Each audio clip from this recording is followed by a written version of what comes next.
ko'p tushadigan savollardan bittasi suv ochilish ishlayotgan paytda atkos qildirib yuboraymi, atkosdan keyin eshikni qo'yib berasizlarmi yoki atkosini qoldirib turaymi deb ko'p savol berishadi. Mana atkosdan oldin eshikni qo'ysa mana bundoq qo'yiladi, bizdan keyin atkos qilinsa mana holatga keladi.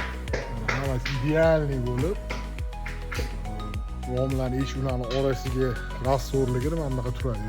Yomg'ir yog'sa ham ichiga suv kirmaydi.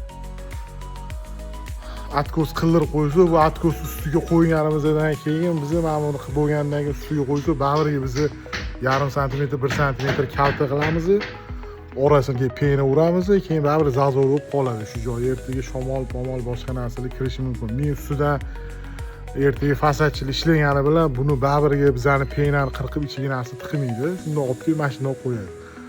Yillar o'tgandan keyin pena baribirga maydalanadigan narsa. Shuning uchun men o'zimni fikrim